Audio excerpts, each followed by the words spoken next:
अस्सलाम वालेकुम। Welcome to Mathify with Aamir. आज जो है हम 13 जून पे जो मतलब आज एसटीएस का पेपर हुआ है इंटरमीडिएट कैटेगरी का, उसमें से हम मैथमेटिक पोर्शन को सॉल्व करेंगे। तो स्टार्ट करते हैं सबसे पहले क्वेश्चन पे जो पेपर में 41 पे था।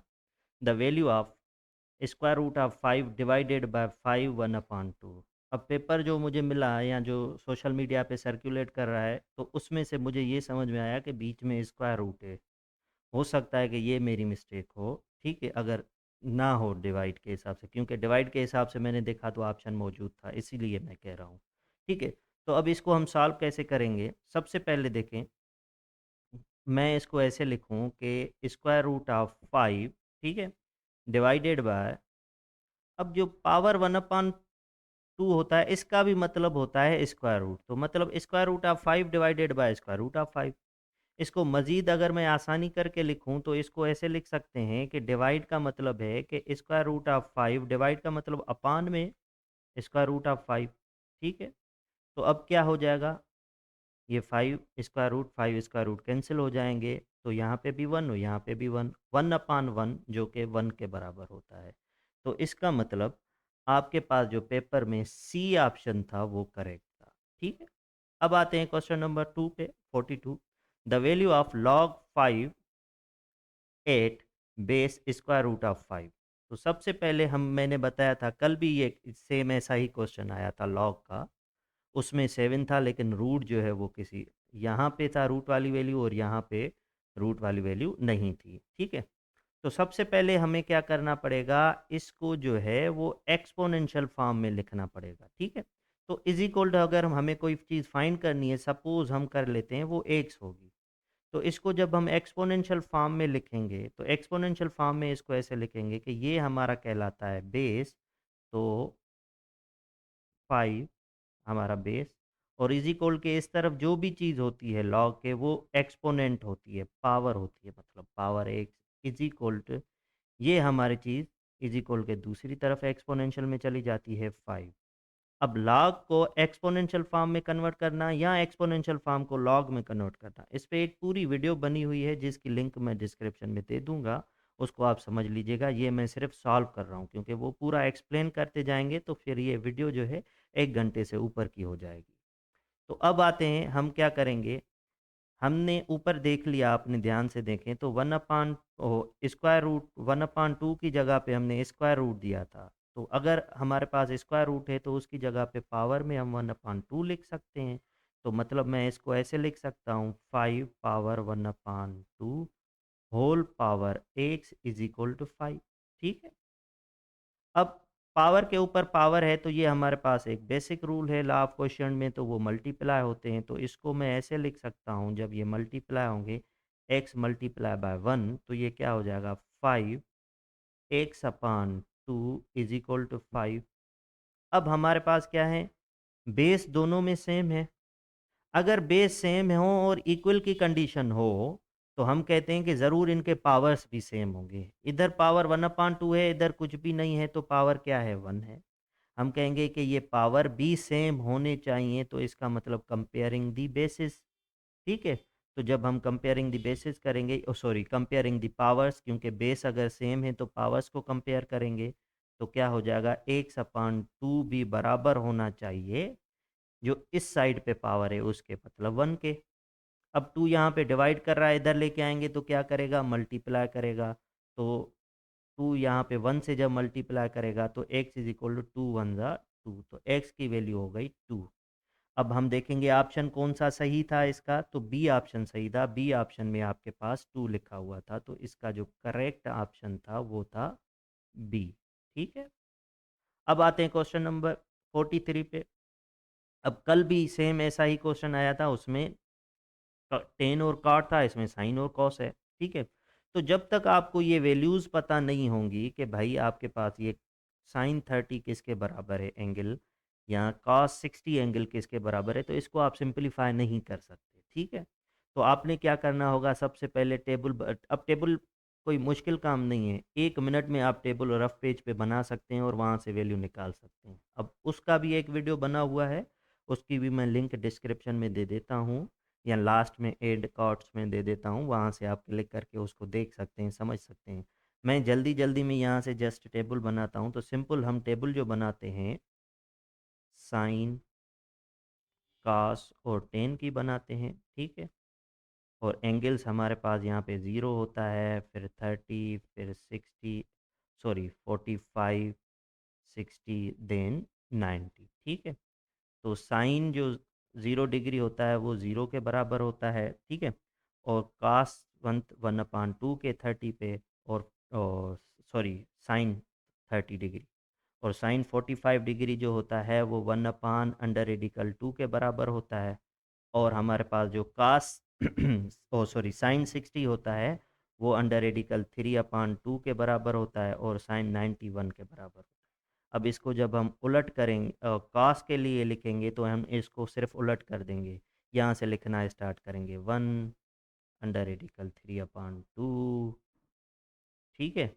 और उसके बाद 1/√2, 1/2 एंड 0, ठीक है। ये हमारे पास साइन और कास की एंगल्स मिल गई, ठीक है।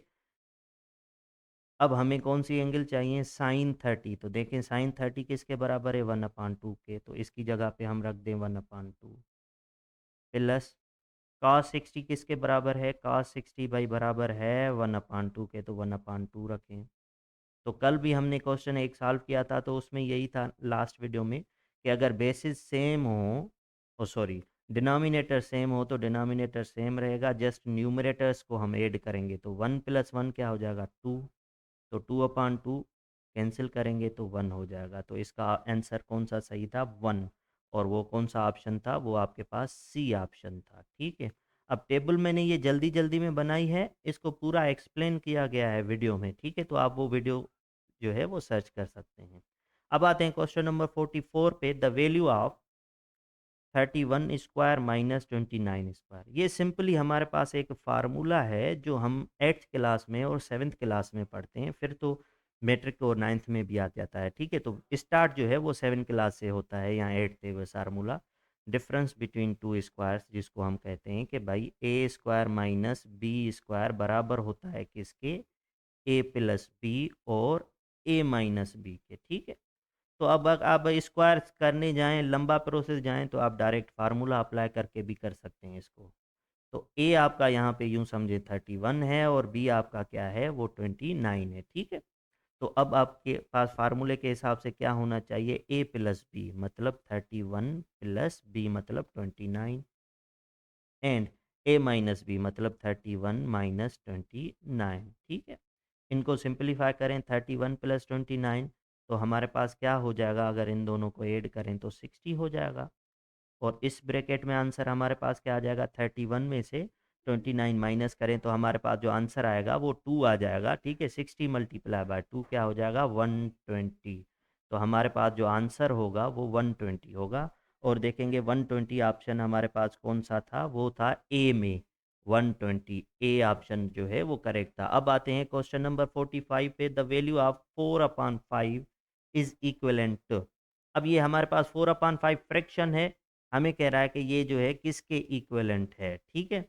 तो अब ऑप्शंस जो हमारे पास दिए गए हैं वो डेसिमल फ्रैक्शन के हैं, ठीक है। तो इसको हमें क्या करना होगा, डेसिमल फ्रैक्शन में कन्वर्ट करके देखना होगा। तो हम क्या करेंगे भाई, न्यूमरेटर को डिवाइड करें डिनोमिनेटर से, टेबल नहीं जा रही तो हम क्या करेंगे, 0 दे के पॉइंट लगाएंगे, नीचे 0 आ जाएगा, 5 8 ज़ा 40। तो 8 टाइम टेबल गई, 40 रिमाइंडर 0 आ गया, तो ये किसके बराबर है, 0.8 के।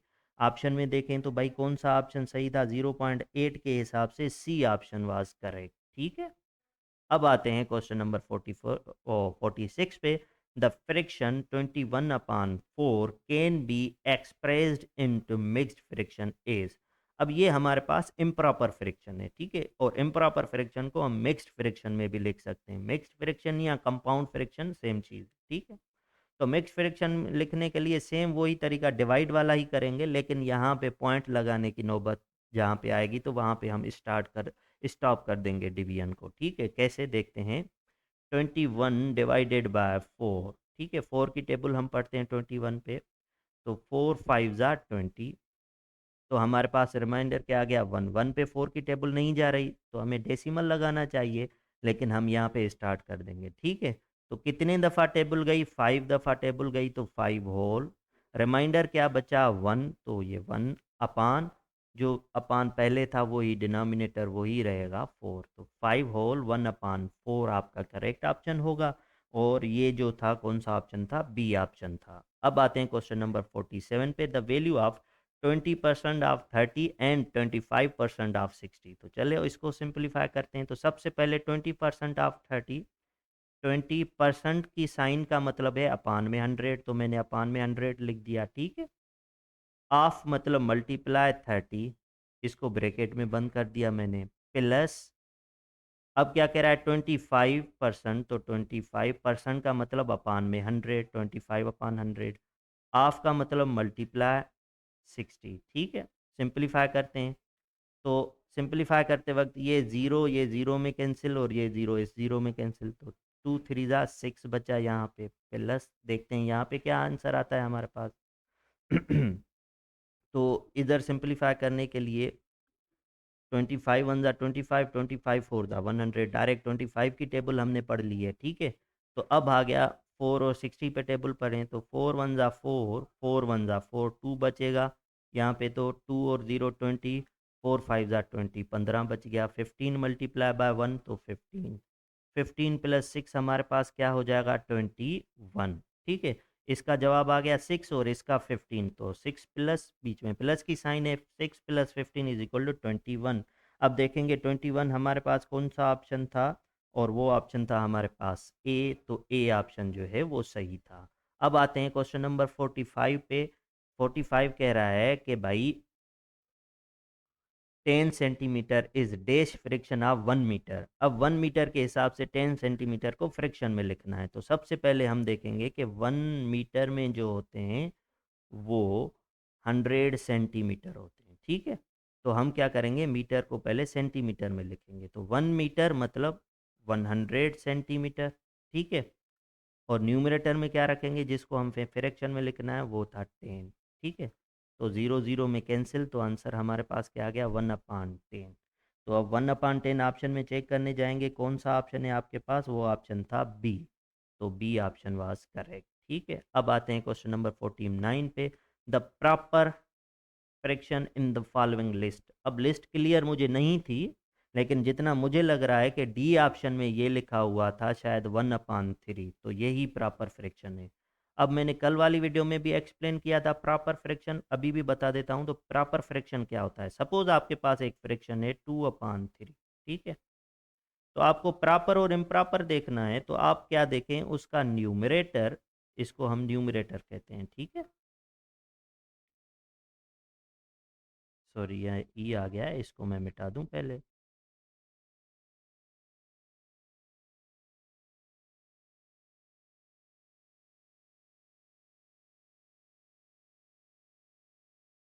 चलो इग्नोर कर देते हैं, यही हम नहीं जा रहा, ठीक है। इसका जो न्यूमरेटर है हमारे पास, इसको इधर लिख देते हैं दोबारा 2/3, ठीक है। तो 2 को हम कहते हैं न्यूमरेटर, ऊपर वाली चीज़ को, नीचे वाली चीज़ को हम कहते हैं डिनोमिनेटर, ठीक है। तो जिस फ्रैक्शन में न्यूमरेटर छोटा हो किससे, डिनोमिनेटर से, तो उसको हम क्या कहते हैं, प्रॉपर फ्रैक्शन, ठीक है। अगर न्यूमरेटर बड़ा हो जाए तो इम्प्रॉपर। और ऊपर एक क्वेश्चन था इम्प्रॉपर का, जैसे यहाँ पे न्यूमरेटर 21 था और डिनोमिनेटर 4 था, तो ये 21 बड़ा था, तो ये हमारे पास क्या थी, इम्प्रॉपर फ्रैक्शन थी। अब आते हैं क्वेश्चन नंबर 50 पे। क्वेश्चन नंबर 50 में हमारे पास क्या है, क्वेश्चन नंबर 50 में कह रहा है द वैल्यू ऑफ एक्स इन 3:5। अब ये प्रोपोर्शन की साइन है, ठीक है, प्रोपोर्शन 6:x, ठीक है। तो ये सिंपल जो है आपकी 7 क्लास में जो है रेशो और प्रोपोर्शन में से लिया गया है। इसमें हम क्या कहते हैं, हम कहते हैं कि product of means is equal to product of extremes. अंदर वाली जो दो वैल्यू हैं उनको हम मीन्स कहते हैं और बाहर वाली को एक्सट्रीम्स कहते हैं। कि हम कहते हैं कि प्रोडक्ट ऑफ मीन जो है वो बराबर होता है प्रोडक्ट ऑफ एक्सट्रीम के, मतलब इन दोनों की product, three product x is equal to 5 product 6, 5 6 ज़ा 30, ठीक है। तो अब हम क्या करेंगे, हमें x की वैल्यू चाहिए। तो x की वैल्यू फाइंड करने के लिए हम क्या करेंगे, 3 यहाँ पे मल्टीप्लाई कर रहा है, उधर लेके जाएंगे तो हमारे पास क्या करेगा, डिवाइड करेगा। तो x इज इक्वल टू 30/3, ठीक है। तो 3 1 ज़ा 1 और ये 0 से, तो हमारे पास क्या हो जाएगा, x इज इक्वल टू 10। तो हमें x की वैल्यू मिल गई 10 मिल गई, ठीक है। तो अब हम देखेंगे कि भाई 10 हमारे पास कौन से ऑप्शन में लिखा लिखा हुआ था क्वेश्चन नंबर 51 में। ये 51 था क्वेश्चन, सॉरी क्वेश्चन नंबर 50। तो सी ऑप्शन में 10 लिखा हुआ था, तो इसका जो करेक्ट ऑप्शन है वो सी है। अब आते हैं क्वेश्चन नंबर 51 पे। After reading 4/5 of a novel, एक नॉवल का 5 हिस्से किए गए और उसमें से 4 हिस्से पढ़े गए हैं, ठीक है। तो 4/5 of a novel, 50 pages are left. अब जो पेजेस बता रहा है वो लेफ्ट बता रहा है, तो उसने पढ़ा कितना है, 4/5। तो रह कितना गया है, अगर फ्रैक्शन में हम देखना चाहें तो टोटल हिस्से थे 5, 4 हिस्से उसने पढ़ लिए, तो रह कितने गए, एक हिस्सा रह गया। तो 1/5 अभी रह रहा है, जो कि बराबर होना चाहिए, 1/5 किसके बराबर होना चाहिए, जितने पेजेस बच गए हैं, और वो पेजेस कितने हैं, 50, ठीक है। 1/5 किसका, टोटल पेजेस का या पूरे नॉवेल का। अब नॉवेल पूरे को हम सपोज एक्स कह रहे हैं, एक्स मतलब पेजेस ऑफ नॉवेल, ठीक है। तो अब हमें एक्स की वैल्यू चाहिए, तो 5 इधर डिवाइड कर रहा है, इधर आएगा तो क्या करेगा, मल्टीप्लाई 1 के साथ डिवाइड कर रहा है, ठीक है। तो हमारे पास क्या हो जाएगा, x is equal to 5 multiply by 50। तो 5 5 ज़ा 25, तो x इज इक्वल टू 25 0। तो टोटल अब नावल में जो पेजेस हैं वो 250 पेजेस हैं, ठीक है। तो उस हिसाब से हम देखेंगे कौन सा ऑप्शन सही है, सी ऑप्शन वाज करेक्ट। जो टोटल हमारे पास पेजेस हैं नॉवेल में वो 250 हैं, देखें।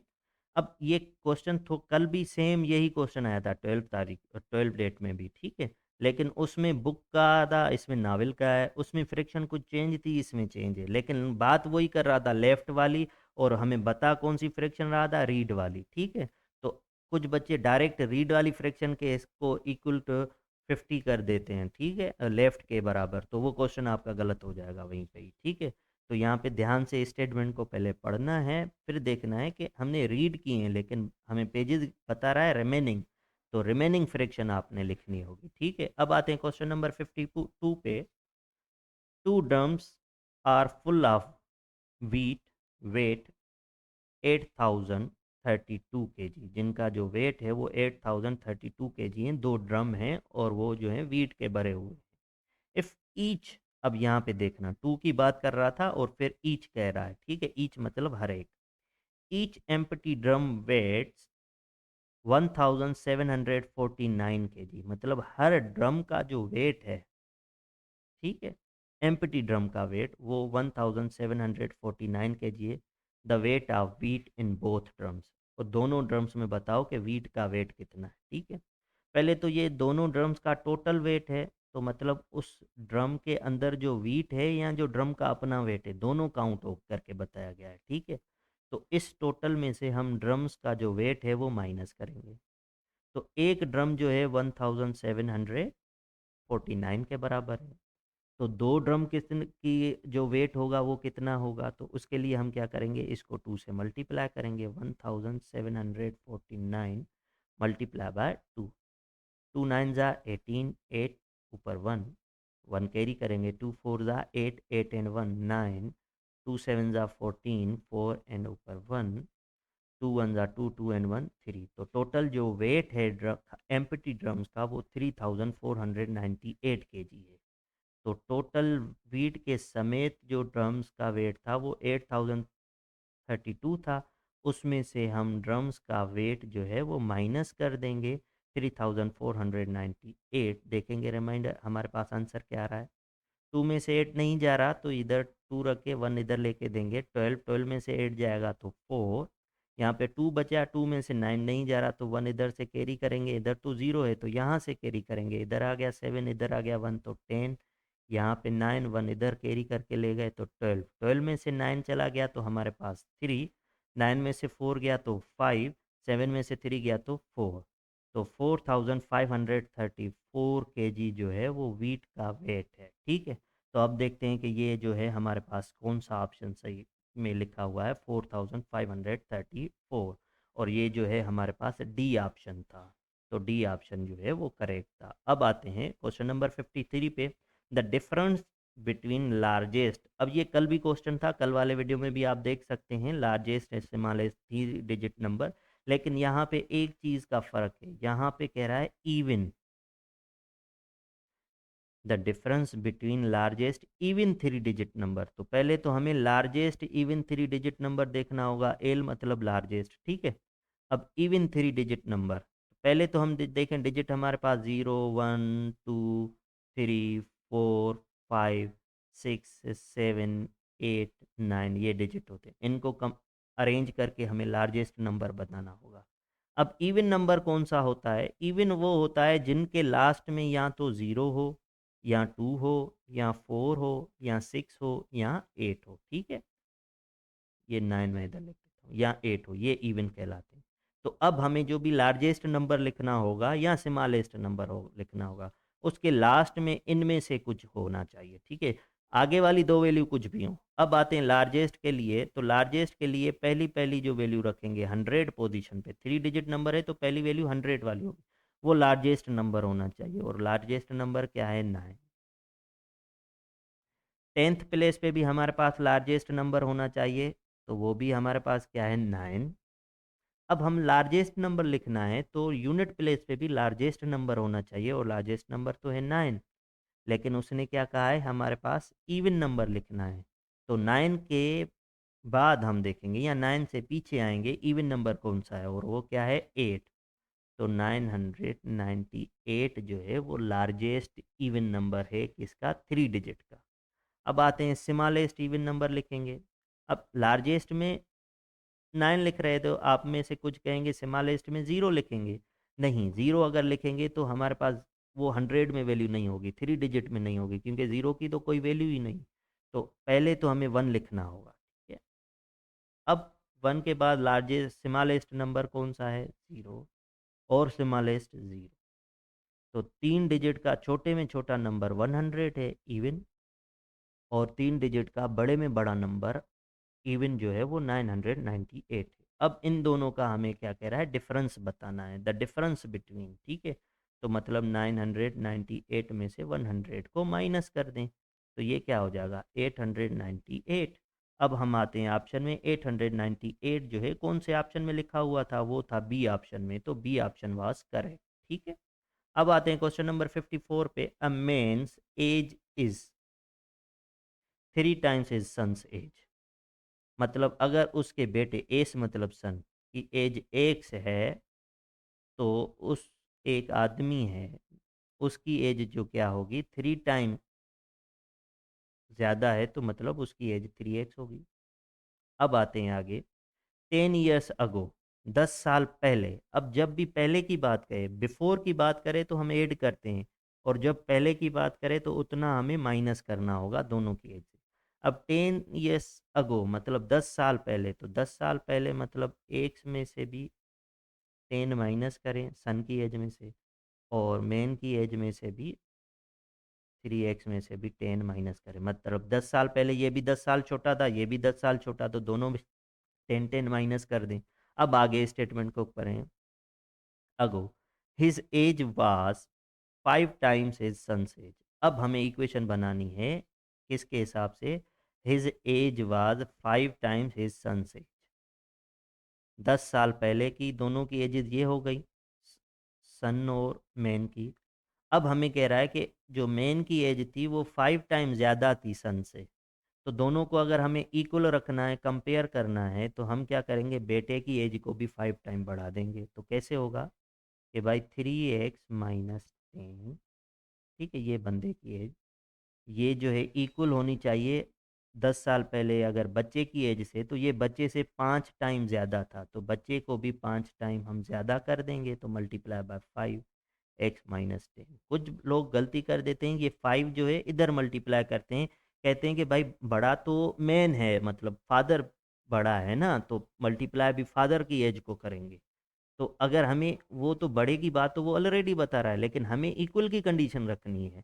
अगर इक्वल की कंडीशन रखनी है तो जो बड़ा है उसकी एज कम करेंगे, ठीक है? या तो उसको 5 से डिवाइड करो जो बड़ा है, या फिर जो छोटा है उसको 5 से मल्टीप्लाई करो। ये आप पे डिपेंड करता है कि आप क्या करते हो, ठीक है? अब हम क्या करेंगे भाई, इसको सिंप्लीफाई करेंगे। 3x minus 10 is equal to 5 into x, 5x minus 5 multiply by 10, 50। तो ये माइनस का 50 इधर लेके आए तो minus 10 plus 50, sorry 50 is equal to 5x, और ये 3x इधर जाएगा तो माइनस का 3x, ठीक है? तो ये क्या हो जाएगा, 50 में से 10 गया तो 40 इज इक्वल टू 5x में से 3x गया तो 2x, ठीक है?